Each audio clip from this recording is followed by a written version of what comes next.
More and more women are turning toward meditation, not because they're wanting to be more spiritual, but because there's something in them that is tired of working so hard. What if there was a pill you could take that would change how your brain responds to all the demands that you constantly feel, slowed things down, and helped your body come out of that constant sense of urgency? Well, that pill exists, and it's meditation. I want to talk about meditation in a very specific way, not as a habit to conquer, not as a discipline to master, and certainly not as something for you to do right. I want to talk about what actually changes in the brain and in the body when meditation is not done, but it's entered. And I want to do this by showing you 3 shifts that I've noticed in my 20 plus years of formal meditation practice. Shifts that rarely get talked about in mainstream conversations about meditation. You'll probably recognize the first one,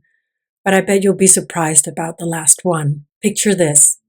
A woman sits down at the end of the day, her phone face down, the house is quiet, no one or anything is actually bidding or calling for her attention. At first, there's relief, but almost immediately, there's something that tightens, a heaviness on the chest, perhaps a restlessness in the legs, a tightening on the jaw. There's a knot in the stomach and a thought that says, now what? She knows better than scrolling. This is her time. She wants to claim it, but she doesn't know how. So she opens a notebook. She starts organizing her thoughts, not because she wants to, but because not doing anything feels so uncomfortable. Slowing down feels like a waste of time. She might be thinking, there's certainly something more important that I should be doing, or there's something better or more productive I should be doing with this time. Do you recognize this? Your mind racing, your mind spinning. You only know the on and off button.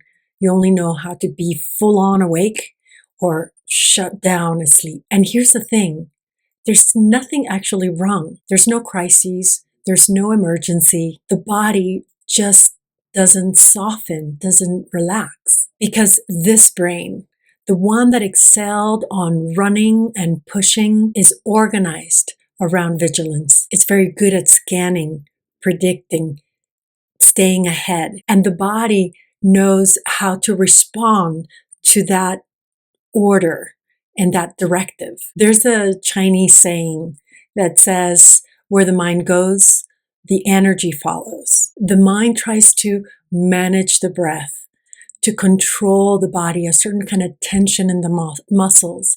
And it also narrates your experience rather than sensing it directly. This isn't a damaged system.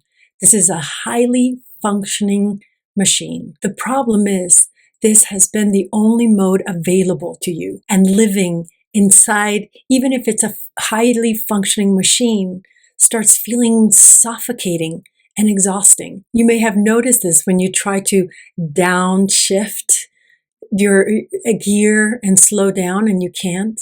Or maybe you notice it in this edge in other women that you admire, but you haven't been able to put language to it. When the nervous system is in this mode, the brain prioritizes control and threat detection. The amygdala is on high alert, scanning to see what might go wrong. The hypothalamus is sending constant messages to stay ready, and the body's gas pedal, the sympathetic nervous system, is constantly being pressed all day. And this is what keeps you sharp. So again, this is a highly functioning machine. You know, there's nothing wrong with this. You feel focused, you're reliable, you're effective. So then naturally, your brain is going to want to hit that point again and again, right? And then your body is going to follow that impulse of staying sharp, staying vigilant, staying attentive to what's going on. But notice this, your breath gets managed, you're self-conscious, the way you move, again, notice the tension. So this is the moment when meditation gets misunderstood because many women, myself included, approach meditation in the same way we approach everything else, with effort, with goals, with a certain kind of sense of performance, trying to calm down, trying to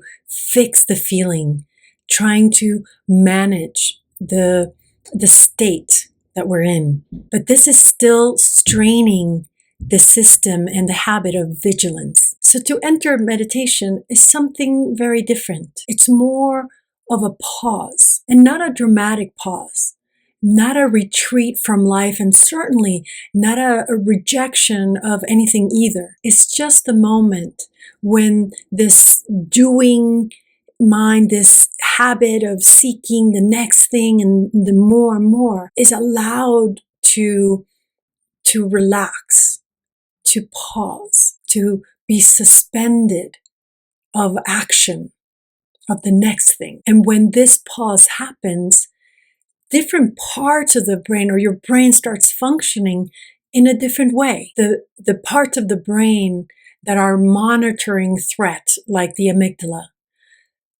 relax and get quiet. The prefrontal areas of your brain in charge of regulation and perspective start coordinating instead of overriding. The constant inner narration, which neuroscience calls the default mode network, softens, not because you're controlling it and shutting it down, but because you stop feeding it. You relax the habit of the constant insistence of having to fix, to manage, to improve. You're not trying to manage your experience. You're letting experience be felt just as it is. And this is why meditation without a plan and a goal, and again, this vigilance, can feel uncomfortable in your body. The brain is used to intervening, controlling, managing, and now it's not.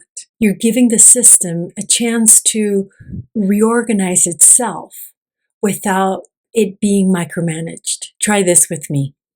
Make a fist and feel the tension and connect that to whatever thoughts you usually have. But it's something like, I want this, or this needs to happen, or this should happen. So just feel the thought with the tension, right? Lock it in. And now just relax the hand, just naturally, and let the hand open. Just notice what happens. Okay? So you're sensing, before making a story about it, the narration. Try it again. So make a fist.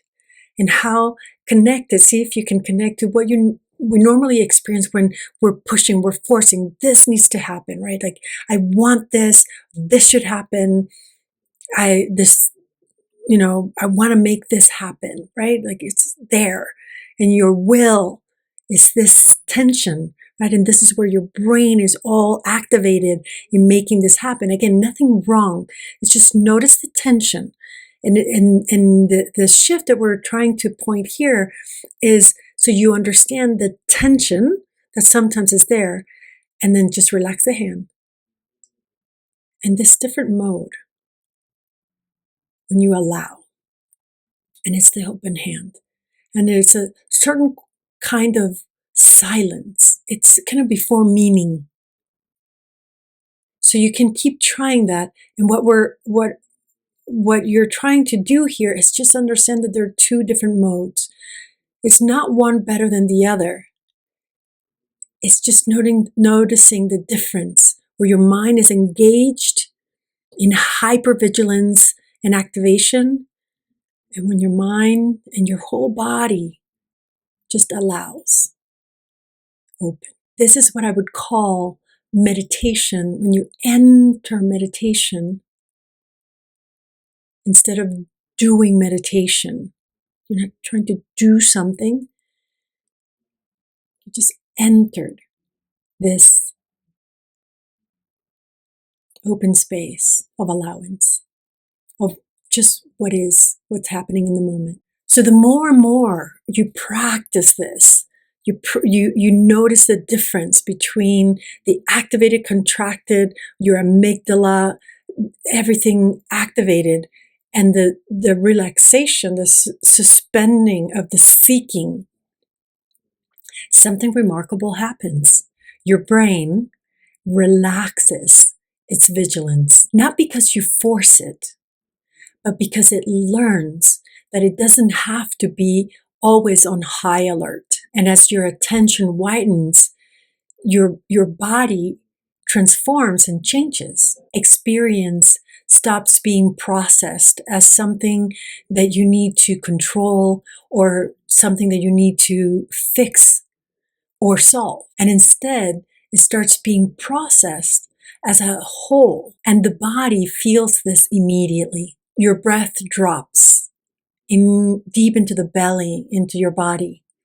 Your jaw usually relaxes, the muscles in your face relax. So your whole body starts aligning and adjusting to this different organization in your brain. Your movements become better coordinated and less rushed. You're no longer in a talking head thinking body, but you are in a whole system body, in a sensing body. Meditation isn't about controlling your brain. When you release your attention into the body, your brain syncs with it. Your sense of timing returns. Even your sense of pleasure returns, and definitely your intuition of what's right for you and for the moment returns. You're clearer. You make better decisions, definitely, that are better aligned with the whole environment, because you're no longer a machine that is constantly running. You're a living organism responding to your environment. You don't lose your intelligence. You start sensing your own aliveness. And here's the part that people don't talk about enough. Others will feel this about you. They sense how you're listening differently. The way you stand more aligned and taller, and how your presence starts steadying the rooms and dynamics around you. And the crazy thing is not because you're trying, but because you're becoming more coherent within yourself and your environment. So when I say that meditation changes your brain and transforms your body, this is what I mean. The brain shifts from narrow vigilance to open, spacious awareness. The body shifts from being controlled and managed to being responsive and alive. And the world starts to meet you differently because you are also meeting it differently. In the next video, I want to show you how successful women actually see differently, what they pay attention to, and what they no longer track. If this edge feels familiar, go ahead and like the video. This channel is about moving from force to alignment without losing your edge.